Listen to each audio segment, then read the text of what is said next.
Friends, ఇప్పుడే అందిన వార్త. బీఆర్ఎస్ నుంచి గెలిచిన ఎమ్మెల్యే రాజీనామా, తీవ్ర టెన్షన్ లో సీఎం కేసీఆర్ అంటూ వార్తలు అయితే వస్తున్నాయండి. దీనికి సంబంధించి వివరాలు చెప్పడానికి వీడియో చేయడం జరుగుతుంది. చాలా మంది వీడియోస్ ఉన్నారు కానీ సబ్స్క్రైబ్ చేసుకొని మర్చిపోతున్నారండి. దయచేసి ఛానల్ సబ్స్క్రైబ్ చేసుకొని బెల్ ఐకాన్ ఆల్ మీద ట్యాప్ చేయండి. ఇటువంటి ఇంపార్టెంట్ ఇన్ఫర్మేషన్ మిస్ అవ్వకుండా మీ ఫోన్కి నోటిఫికేషన్ రూపంలో వస్తుందండి. చాలా మంది చూస్తున్నారు కానీ మీరు లైక్ చేయడం లేదండి. దయచేసి లైక్ చేయండి, ఇన్ఫర్మేషన్ అందరూ కూడా తెలుస్తుంది. Friends, Bhadrachalam BRS MLA Tellam Venkatrao CM Revanth రెడ్డిని కలిశారు. ఆదివారం హైదరాబాద్లోని సీఎం నివాసంలో కుటుంబ సభ్యులతో సహా మర్యాదపూర్వకంగా భేటీ అయ్యారు.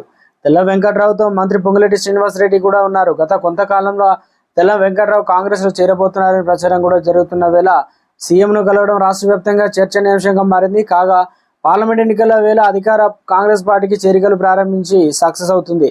ఇప్పటికే పలువురు బీఆర్ఎస్ నేతలు కాంగ్రెస్ కండువా కప్పుకున్నారు. ఇప్పుడు భద్రాద్రి కొత్తగూడెం జిల్లా భద్రాచలం బీఆర్ఎస్ ఎమ్మెల్యే తెల్లం వెంకట్రావు కాంగ్రెస్లో చేరబోతున్నట్టు తెలుస్తుంది. ఈ మేరకు హైదరాబాద్లో సీఎం కలిసినట్లు చర్చలు జరిపారు. అయితే ఉమ్మడి ఖమ్మం జిల్లాలో 10 అసెంబ్లీ నియోజకవర్గాలు ఉన్న భద్రాచలంలో మాత్రం బీఆర్ఎస్ విజయం సాధించింది. గతంలో గులాబీ పార్టీలో ఉన్న తెల్లం వెంకట్రావు అసెంబ్లీ ఎన్నికల ముందు ప్రస్తుతం రెవెన్యూ శాఖ మంత్రి పొంగులేటి శ్రీనివాసరెడ్డితో కలిసి కాంగ్రెస్లో చేరారు. కానీ కాంగ్రెస్లో ఆయన సీటు దక్కలేదు. అనంతరం బీఆర్ఎస్లో చేరి టికెట్ దక్కించుకొని గెలుపొందారు.